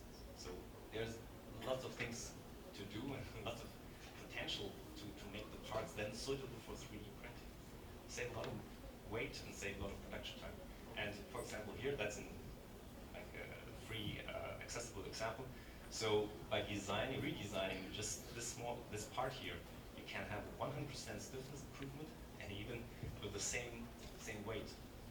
Because there, as you might see here, that is just like plain vanilla lattice structure, and then they analyzed in the topology optimization where are the forces, where is really something important to put material for strengthening the part, and so they changed the design, and again 100% was, and as well important here that your software is putting design that it grows from the side or from the edge, and it doesn't, because that's always where it breaks when you don't have a design that the lattice structures grows from the external to the internal.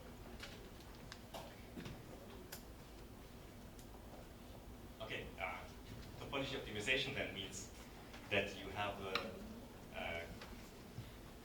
for example here this is a robot leg, and this is the traditional way it was designed before, and we then say something like, okay, the building space, how much is the building space, the maximum building space this part could have? We put on the load cases, and we did the topology optimization, and the result of the topology optimization was then here the CAD part. So the result of the topology optimization was the design, and we evaluated it, cross-linked everything, and we printed it as well. And for the future, when you go this way, this way, you can skip some of the efforts here when you have a proper material calibration. So when you know how your material reacts in several load cases and several applications, you can save time by designing, and that's important for us because we are designing parts for end-use parts, and we have we just do 1 or 2 parts for the projects. So we don't have too much time and money for evaluating, iterating.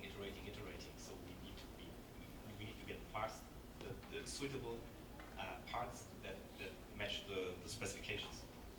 And this is then the big idea behind that you have your own construction process, that you then start with your specifications, do the topology optimization, simulate it, you iterate once, but then you have the part you can build. So you start from the other side. So you start with the specifications, and the software does your design.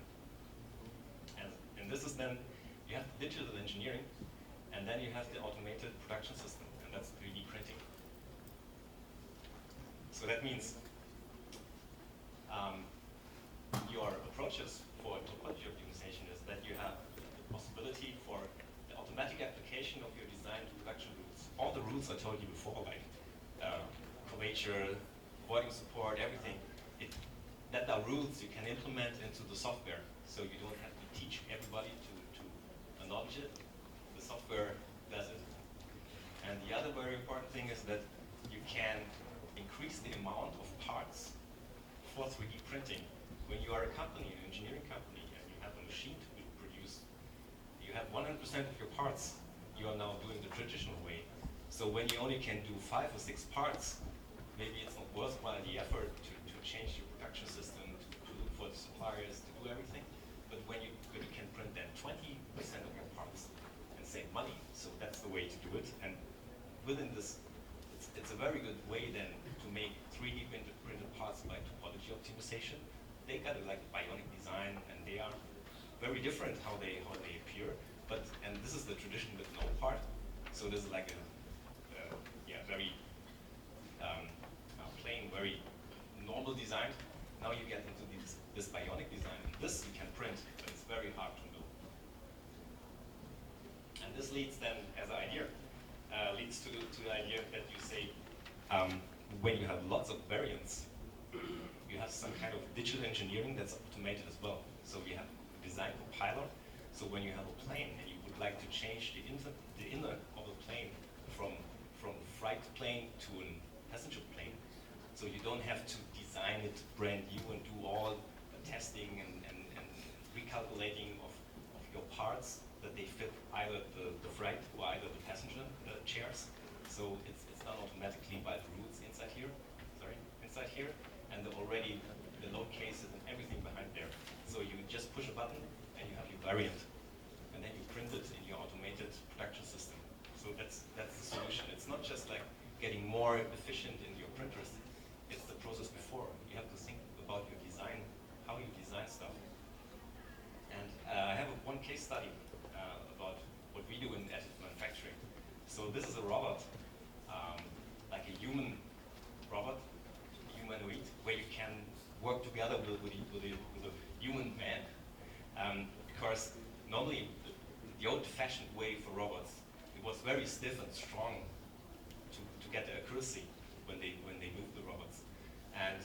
But that means when you're standing here and your robot would like to be there, that's not so good for your body. So those robots, it's a new, it's a new method or a new movement method, and it's a new design. So when you are there and the robot moves there, when he mentions like by his sensors, oh, there's a human, he just gets not stiff anymore. And so you can work together, you can assembly, and he doesn't kill you when you're in the wrong place.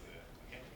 And so for those robots, and especially when, for example, those robots can be as well for rescuing people in like a typhoon or whatever. When you have the hat, there's always like camera systems or electronics, and when you jump like half a meter down, the neck will break when you just have a stiff aluminium part. And so there needs to be some flexibility or some solution like with the human body. Here it's like it's not connected, so that it can move and that you can still jump and you don't break your neck. And this is done then by silicone here and with some wires that you can turn it.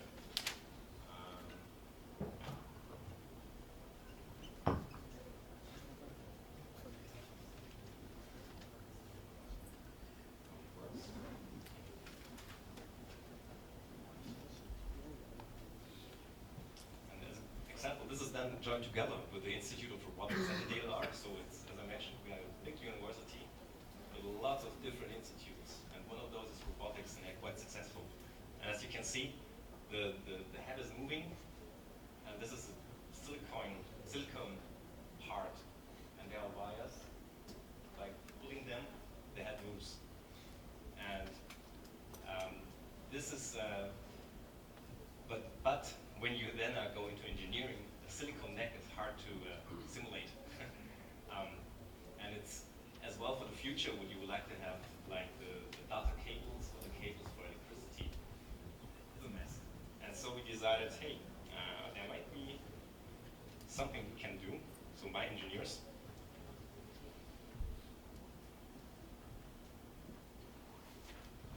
and we came from this approach that you have this silicone neck here, we say like, hey, let's print something here from now, like the real, like the real human.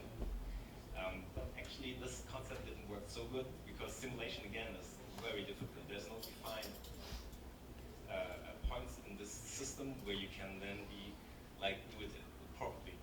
So we had a new concept or new thinking that we said, okay, lattice structures. Like we talked to editors and we went to their lab, and there is like, okay, lattice might be the problem solver that you have a neck where you have the lattice structure with load optimized rod thickness and improved absorption of conductive weight. So less weight, the silicone is heavy, and you save a lot of weight, and you have the easy realization for the passage for data and energy cables. And you have a lot of algorithms and possibilities to identify the right load cases. With a silicone neck, it's just by cost it's just like maybe it works, maybe not, but now you can kind of simulate it and calculate it. And again, with a lattice structure are adopted in the density and the profile and the thickness. And that leads to my last slide. So we did it together with ANSYS. So we are quite satisfied with those, and actually we did then recalculated that you then have this, or replace the silicone part with a lattice structured part.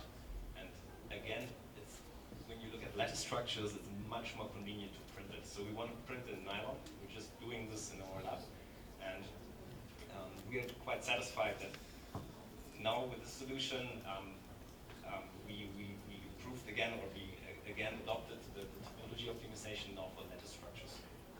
So thank you very much for your attention. Thank you, Dr. Kai. Because of time is running out, so if you have questions, please contact Dr. Kai individually. So thank you, Dr. Kai. And let's move on next section.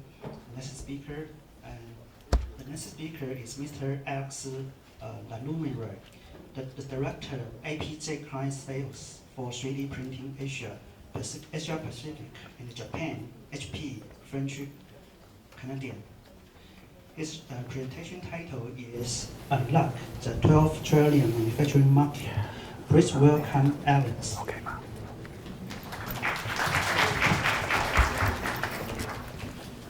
Good morning. 好，国际研讨会呢，现在已经进入到了接下来这一位的专家演讲。那么呢，他是来自于加拿大的 Alex Lalumire。当然呢，他也在3D 列印产业当中也是相当重要的专家学者。因为呢，他现在担任的是 HP 亚太和日本的3D 列印销售总监。那么在管理领域呢，里面涵盖的相当多，包含了人员、业务、销售以及产品，甚至制程管理都具备了相当高度的专业经验。那么接下来他要分享的题目呢是打开120亿的制造市场，一起来看一下3D 列印产业能够应用的范围包括哪些。So a lot of the experience that we have had at HP, you know, we're famous at HP for our PCs, for our printers, for our graphic solution business, a very, very large digital printers. And what we have seen is that, you know, it's a massive progression of the printing space. But the graphics, especially around the large printers, this was an analog business. And that business now is a $230 billion market.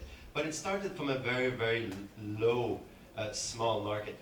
And now you can see all the billboards, bus and taxi wraps, wallpapers, etc. This is all digital printing. Labels, customized labels on Coke cans, etc. All of this is digital and printed on HP technology. Now we're seeing this evolution coming up with 3D printing, and we believe that we can actually significantly drive adoption if we have the right set of events happening for 3D. Now, as per some of the predictions in the market, you know, 3D printing is projected to be about an $18 billion business by the year 2021, right? Well, that's a small business, fair enough. You know, it's a relatively large market, but for a company the size of HP, it's relatively small, right? What is really, really exciting is that there's a 12 trillion manufacturing industry that has seen some kind of evolution, but not revolution. And we believe that 3D printing can be a very, very big driving force to transform that industry. So there's a couple of things that, six factors in fact that we think are important for us to really drive the growth of 3D printing and its adoption in manufacturing. First one is world-class technology. Even today, I think you're all familiar with what's available in the market. The reality is that there's a lot of progress in the technology, but there's also been technology that's been there around for 20, 30 years, right? So we have to see breakthrough in technology that will bring speed, cost, and quality in the parts that are being produced, so that so these parts themselves can be used in the production environment. There are some new areas where we need to design things differently. So Dr. Kaj mentioned a lot about topology optimization. I have here two different parts that look different, but in fact it's one and the same part. It's just that this aluminum bracket was actually the original design. This is actually a bracket that is sitting in one of our large printers, HP latex printer. And it was to hold the printer arm, basically. And then some of our engineers went back and optimized the design of the part. First of all, we say, hey, it doesn't need to be in aluminum. It's not because it has a weight factor that it has to be in aluminum. We used PA12 nylon plastic. And we looked at where the forces were, and we're able to optimize the design, keep the same functional properties of that part, and reduce both the cost and the weight of that part by more than 70%. So these are things that drive the cost down of products, where companies will actually see a benefit in adopting 3D printing. Reinvention of supply chain, I'll talk about this a little bit in a moment.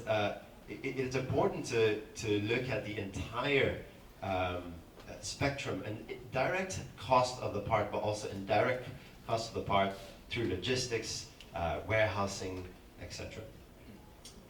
Open platform is important. I think one of the realization and kind of mantra of HP, our approach has been that, hey, we're not going to do this by ourselves, right? If we really want to drive transformation in the industry, we need a whole village to be part of that transformation.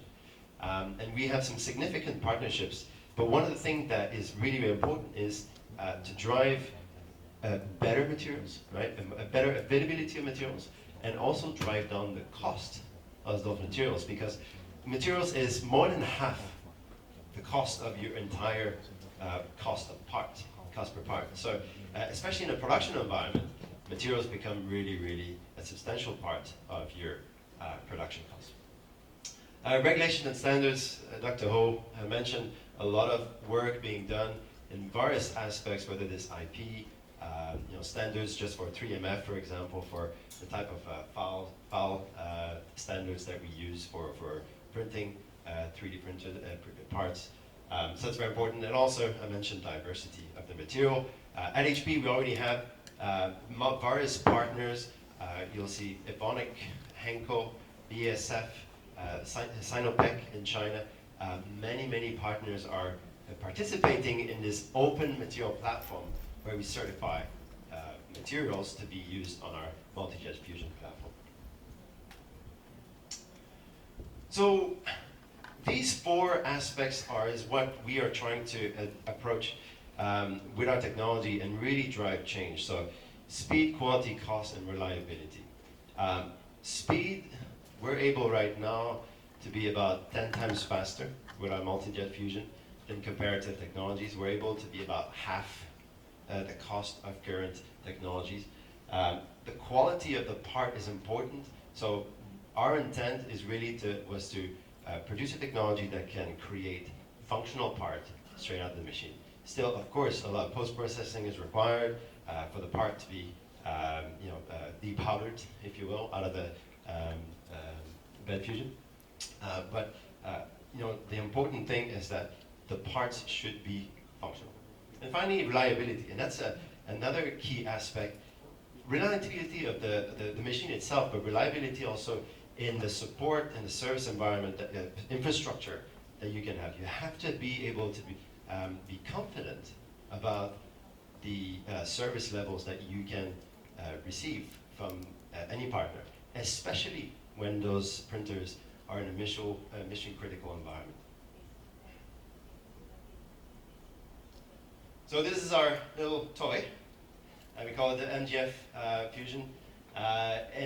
So it's a modular approach. You know, and I encourage you to come to our booth downstairs. The machine is not here today in Taipei, but we can show you how and explain to you how it works. The idea is that it's a modular approach that allows us to have the workflow of production also taken care of by the different components of the machine. We have a printer, we have a build unit, and we have a processing station. So you can print, and you can clean your part. You can load and mix your material with a very high recyclability ratio of 80% recycled powder and 20% fresh powder. And all of this is done automatically, right? So if you want to ramp up demand, you can actually add different modules so you can match your requirements in terms of printing demand with the capacity that you need to have in your manufacturing environment. So one other aspect that is unique to HP so far is the concept of a voxel. So a voxel, think about a voxel about a pixel in 2-dimensional. Everybody's familiar with a pixel concept. Think about a volumetric pixel. That's a voxel. And the ability of HP to control, based on our printing technology and our patents of ink distribution and fluid distribution, it allows us to control the properties of each voxel, so that each voxel within a part can potentially have different types of properties. It could have color, it could have a different texture, it could have different mechanical properties, it could have transparency, for example, or it could have more or less tensile strength, it could have elasticity, etc. Now, this is conceptual, and there's a lot of work and research being done to drive the adoption of different designs. But it really, people must think differently about the possibilities that this kind of technology can bring. Let me play a little video that will show you a little bit. Hopefully the sound will work.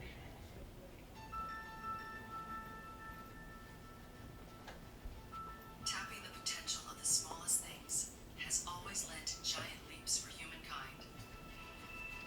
So when we set out to reinvent 3D printing, we began at the molecular level with the smallest of building blocks, the mighty HP voxel, which led us to this, a leap beyond all the current limitations of 3D printing. Meet the HP Jet Fusion 3D printing solution. From this day forward, you'll be able to reinvent the way you prototype and manufacture by creating consistently high quality and fully functional parts, up to 10 times faster, at the lowest cost. Continuous printing and fast cooling processes allow more production in the same day. From design to part, HP Jet Fusion 3D printing delivers an end-to-end solution that scales with your business. And the HP Multi-Jet Fusion Open Platform gives you access to a wider range of future materials and applications. Start reinventing the way you prototype and manufacture, voxel by voxel. HP Jet Fusion 3D printing. Keep reinventing. Exciting stuff.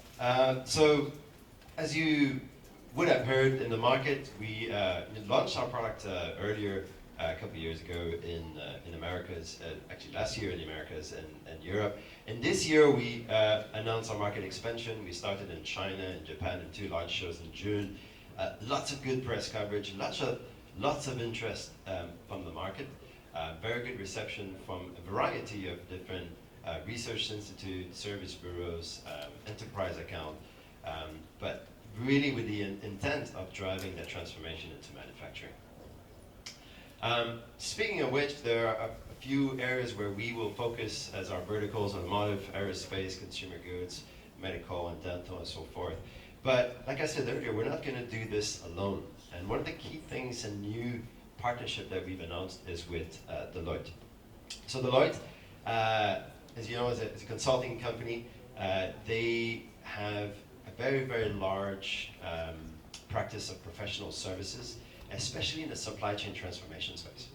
And this is a key area. We realize that we at HP don't have this consultative approach and consulting services and so forth, but these guys, they not only have a practice in supply chain transformation projects, they also have access to enterprise accounts that are looking for solutions to drive efficiency in their end-to-end supply chain, from product design to all the way to logistics and final product. So that is an example of what HP can do and bring to the market by driving these kinds of partnerships, very, very high-level profile partnerships.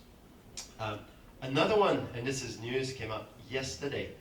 We now have a partnership with Siemens. We have integrated the components, if you will, of our MGF platform inside the NX CAD software of Siemens. So what it allows you to do basically is, as part of your product development, as part of the software, the PLM software of Siemens, we're able to load the build unit platform, which is a powder-based fusion, and you can place your parts and stack or nest your parts to maximize the amount of parts that you can produce inside a single build unit and send it straight to the printer. So it allows you to really test and shorten your production environment and your product development. So very powerful alliance again. Very exciting to see how large companies like Deloitte and Siemens also willing to participate with HP to drive that transformation. So look out for more partnerships. There will be a lot more partnerships. A lot of the companies like Jabil, BMW, J&J and so forth are all, in SAP, all participating in those big projects led by HP. Borrow the quote from my friend Michael here, just to show you what the adoption, what kind of adoption is happening. So this is Forecast 3D is a company in California. They're a very large service bureau. They had initially purchased 2 printers from HP, and they liked it so much that they bought 10 more. So now they have 12 printers in their facility. And that is a proof point of how multi-jet fusion can be adopted in a printer farm environment. And it's really what we're trying to build as an ecosystem of basically a printer farm that will drive smart manufacturing in the future.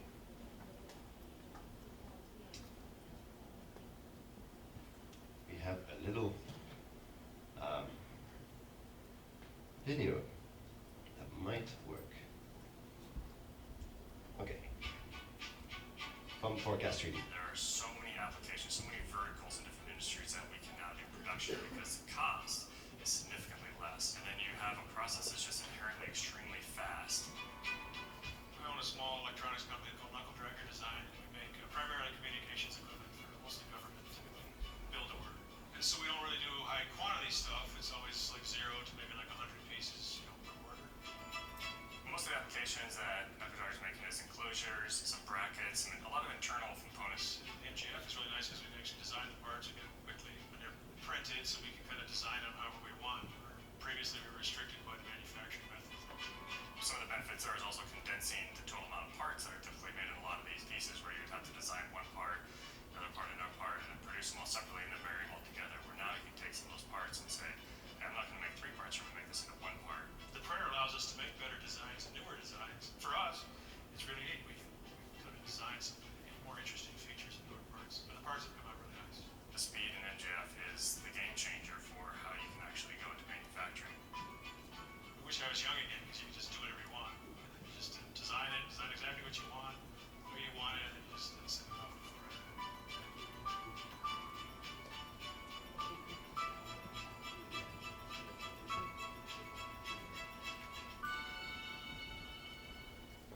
So this is a very good example of a SME that leverages a large service bureau with the capacity to drive small-scale production and for runs in the hundreds and thousands, right? So a perfect example of adoption of 3D printing into manufacturing. Before I leave you, I wanted to give you a quick update. I think that I mentioned earlier about the open materials platform, and we're seeing some very good and interesting progress. I wanted to kind of brief you on what the kind of thinking we're driving here. So a couple of things. First of all, diversity of material. There are thousands of different types of thermoplastics, and we cannot do this by ourselves, right? So, and it's only by driving diversity and more competition that we're going to see prices coming down.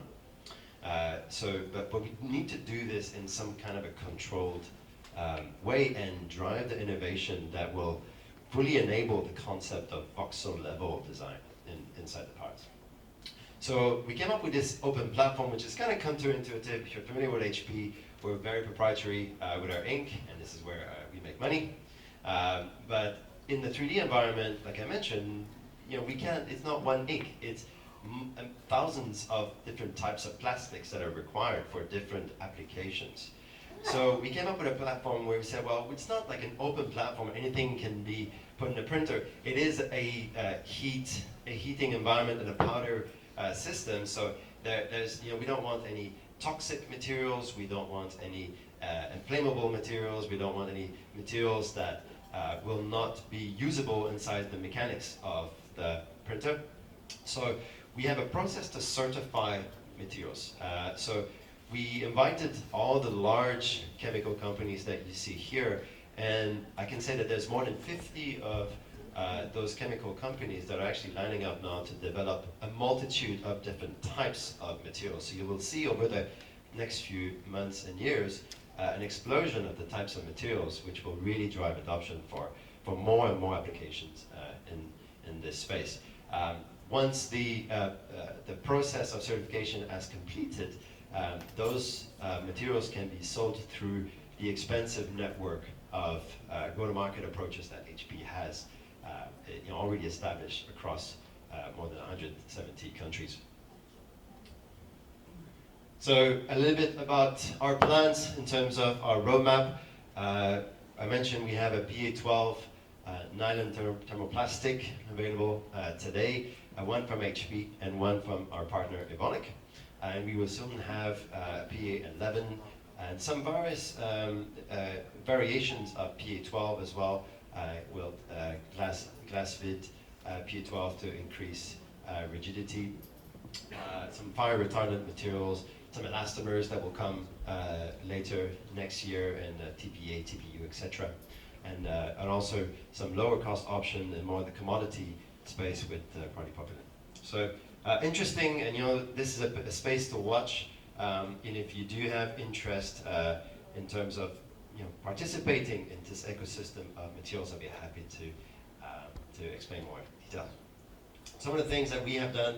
First of all, we have launched a facility in Corvallis, Oregon, in the US, to exactly invite those partners to test their materials with a lot of equipment there, make sure that we facilitate that process and guide our partners through that extensive process of qualification. And we've also developed a materials development kit, MDK kit. And this is a kit that basically, and in partnership with Sigma Design, we provide this kit to materials partners to test their powders, right? So the powder, and this machine here is actually a machine that allows you to test the spreadability of your powder. So if you're familiar with powder-based systems, you have a coating process and after that we warm up the powder, apply some agents in the context of HP, and then apply energy to melt or fuse the powder, and the process keeps on going layer by layer, and your part is created. So this machine actually simulates the recoating process, allows you to test whether the particles are spreading properly, whether they have the right, so they're not too sticky to each other, so it spreads properly. So the kind of example and innovation that we brought into the process to really drive adoption of our technology. So with that, I hope I showed you, the intent was to show you a bit about the technology of HP and how we're trying to drive the adoption of 3D printing in manufacturing. We believe that we have the right technology to drive cost down, with the right speed, the right functional properties for adoption in true production environment. Partnerships like Siemens, partnerships like Deloitte will actually help us, along with our open platform, to really drive that adoption. So thank you very much. Thank you. This schedule is very tight. It's almost lunch hour. So let's welcome next, thanks Alex, and then let's move on the next speaker, Michael Page, Editor-in-Chief of 3D Printing Industrial.com UK. The presentation title is Trend in 3D Printing for Production. Let's welcome Michael.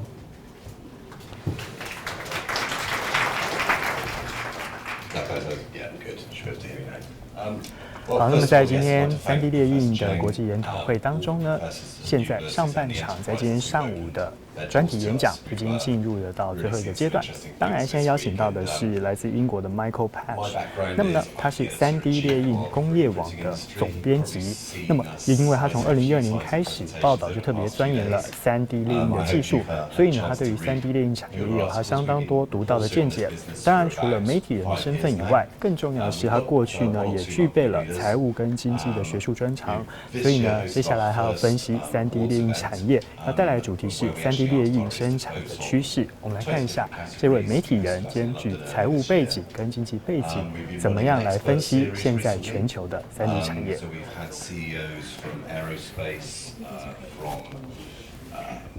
Pretty much every vertical, and also OEMs, also academics, and we are absolutely looking for more experts to contribute to that series. So if anybody wants to contribute or has an idea for an article, please do get in touch. We're more than happy to help promote what you're doing, because that's really part of having this platform. Is what I want to do with this is really share knowledge, and to that extent, I've been actually contacting 60 enterprises during the last month for the focus of this study, which is trends in additive manufacturing for production. Most of these companies have been kind enough to give me useful information which is public, but possibly they've repurposed it in a way that makes it more targeted towards this particular question. There's definitely a spread of opinion that I've encountered, and I think there are some conclusions that can be drawn from this. Part of looking at this data is really sort of how people actually define sort of their terms of, well, how they define production. So are we talking about full production? Are we talking about series, or are we talking bridge manufacturing? If you speak to a bureau, they're going to give you a very different answer to if you're speaking to maybe an aerospace company, or in the case of say ESA, the European Space Agency, maybe they're making a one-off part, but that's production, that's units of one. You speak to say Materialize, or somebody, another bureau, for example, producing thousands of parts, it's a different number. So I let the enterprises actually define what they mean by production for this study. I'll just go back one here. So the actual companies I spoke to, just breaking them down by who actually responded to the survey.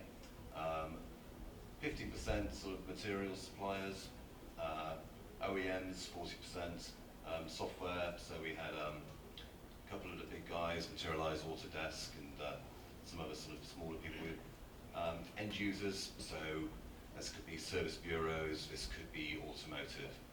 So it's quite a, I suppose, in-depth study.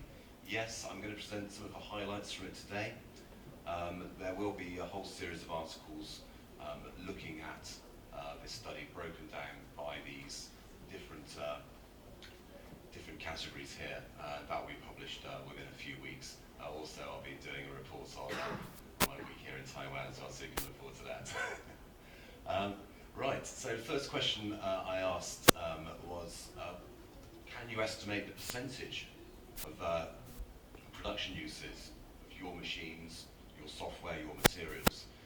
Now this can be a difficult question to answer. I mean, not every material supplier is going to know where that powder is going to be used in final use. Bureaus are obviously going to have a bit more insight into this. Software providers, they've got a fairly good idea about this.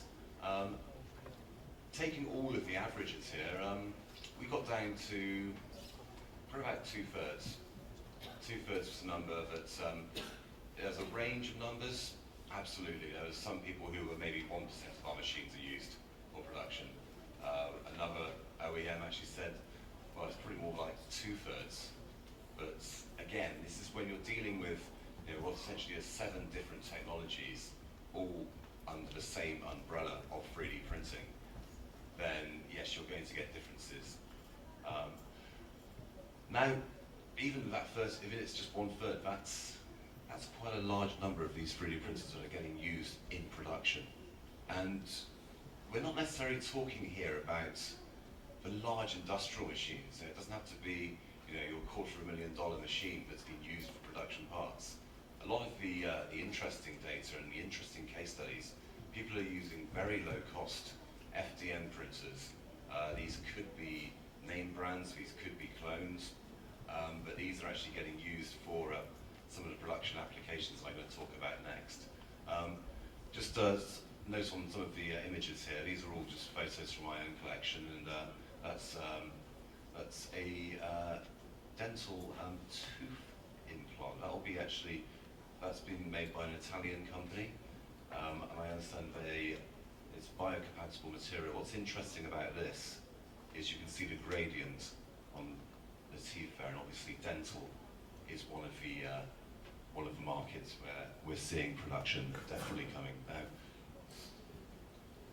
How about, yes, here we go. So the actual addressable market, what are the numbers? How much money, how much of the market can actually be addressed by 3D printing? Probably recognize that thing there. I'll come back to that in a moment, but just, yes, obviously you can see the 3D printed part there is the soul, but I'll come back to that in a second. Okay, so what do people tell us about this? Again, we can see, we can all agree that the opportunity is vast. Yes, I think presenters this morning have drawn attention to that. Yes, it is vast. Alex was just saying, obviously, HP are not just looking at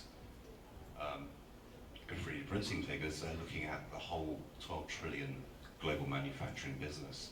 So that's potentially a very big number.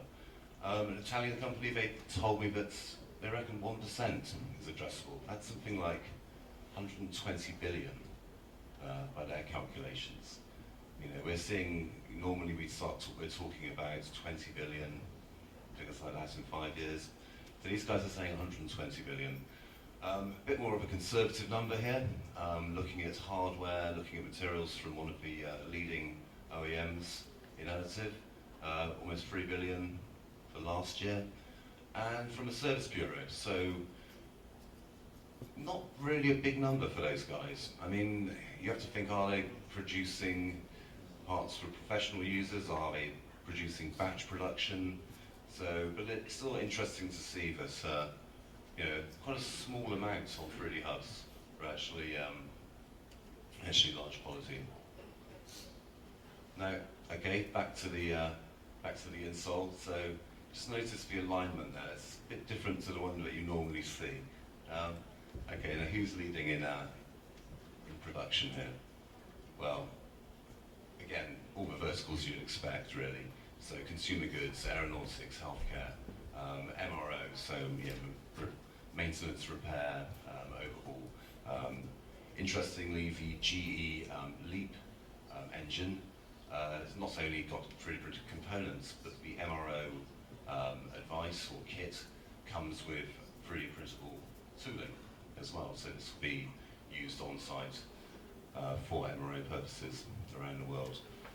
Free systems, they are focusing on a lot of other things apart from dental and medical, but obviously they are doing some interesting things there with their figure 4 configuration. Now, I think one of the major industries here, and if you go next door, you can see examples of this. If you go to the Shunk booth, you'll see those robot grippers. Robots are expensive machinery. I'd love to take one of those machines home with me, but I don't really have that kind of paycheck.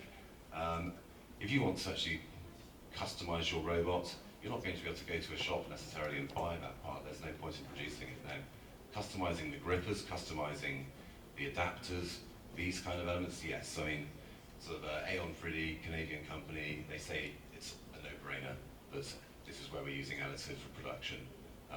Industrial automation, absolutely, is where it's going. Carbon, again, they told me a lot of different verticals, but I thought I'd mention just automotive and consumer electronics in there.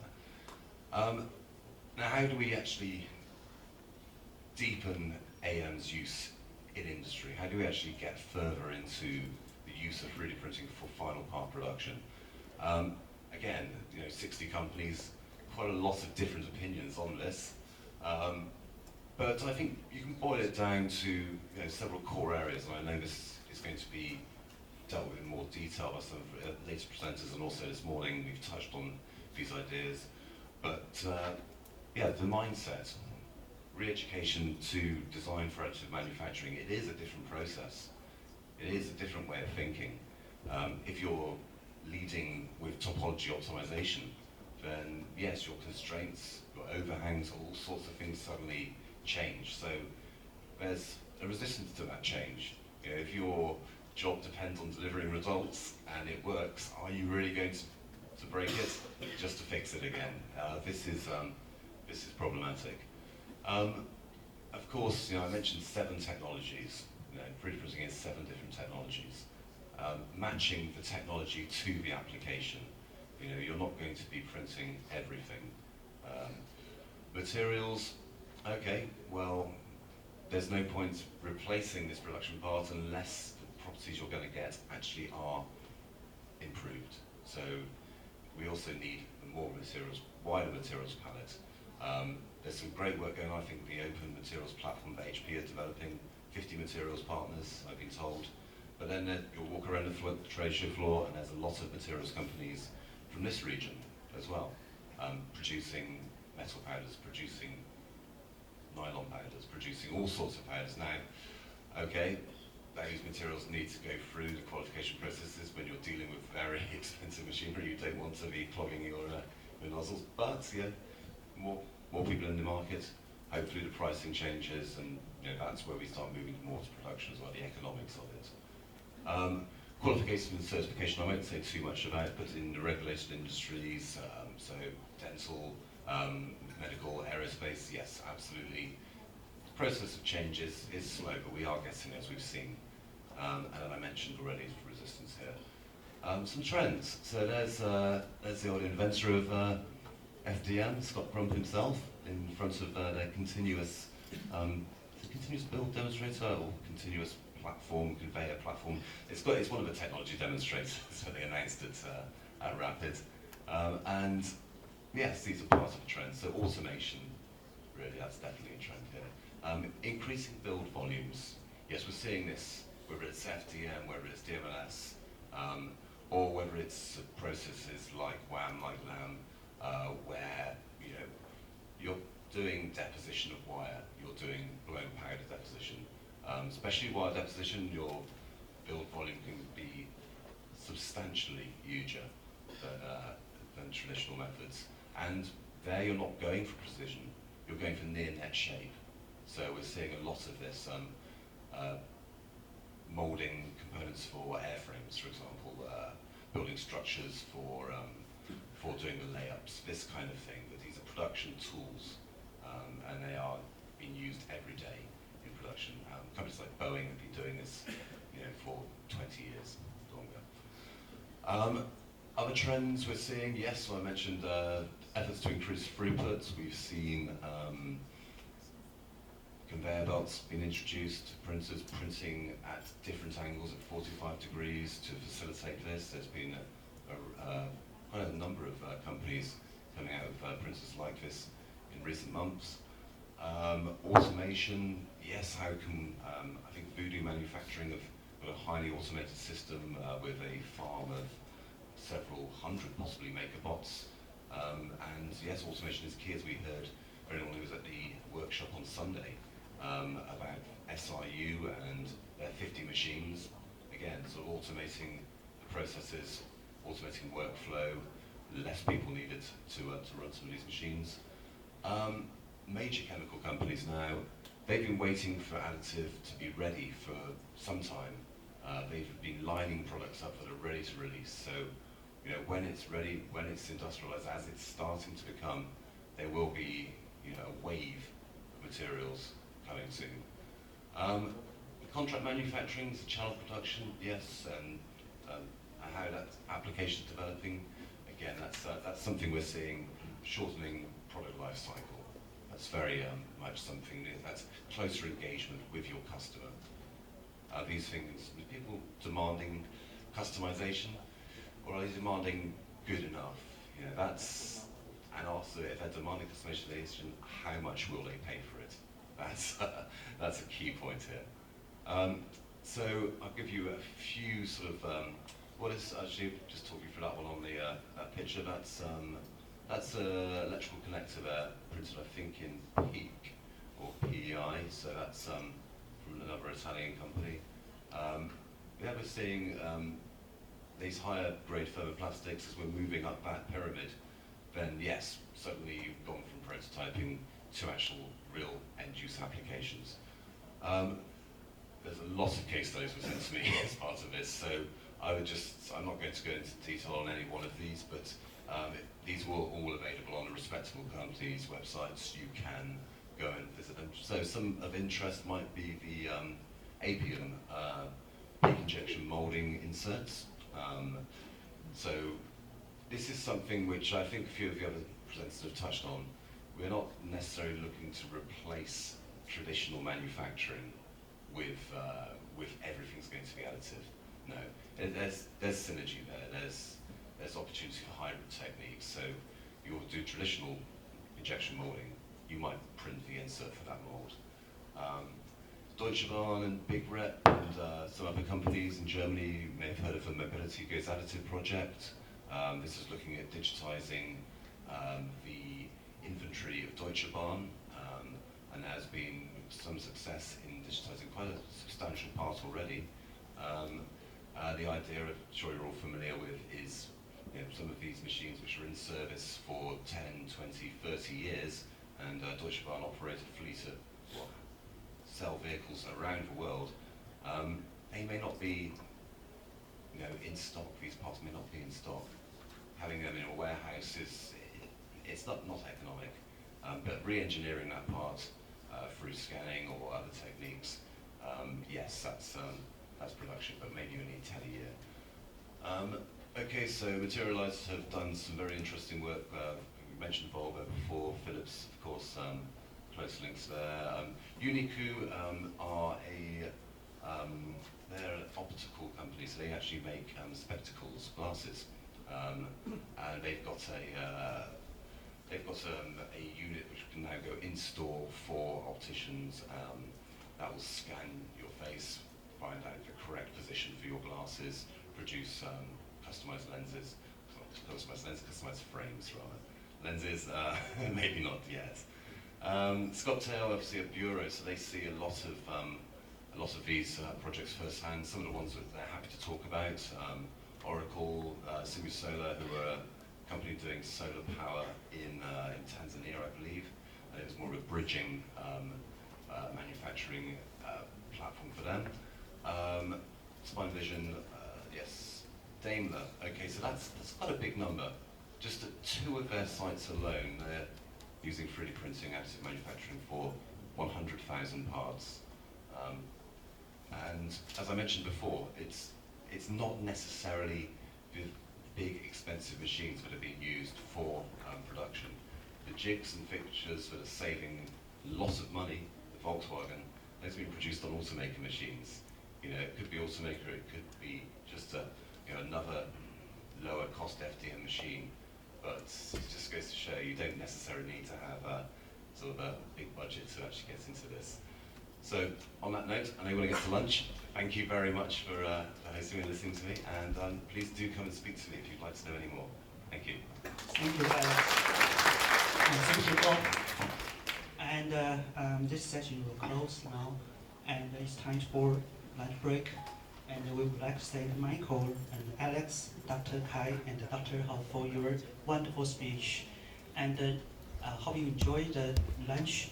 And now we have 3D 列印国际研讨会呢，在今天上午的议程是已经告一个段落了。那么接下来进入中午的休息时间。当然呢，在这边也特别提醒所有的朋友们以及网友们，无论对于3D 产业有任何的想法，或者是您有任何的兴趣，都欢迎您在9月6号到9月9号这段期间来到台北南港展览馆，直接来看看这边的参展单位能够带来哪些3D 产业的最新动态。当然，更重要的，如果您还想要再参加研讨会的话呢，包括今天9月7号到明天9月8号，上午跟下午一系列的座谈跟专家演讲，也都欢迎您来到现场，直接一起听听看3D 列印的最新专家说法以及相关的趋势。那我们的直播也到这边告一段落了，先祝各位有一个美好的中午，谢谢。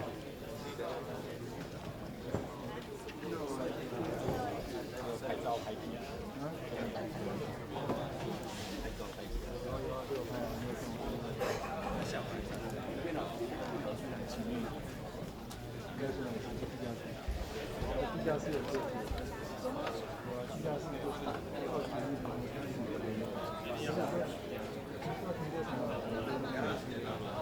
以啊，都可以啊。外面好像没地方可以。坐在。被揪过，揪过，等我一下，我装过去。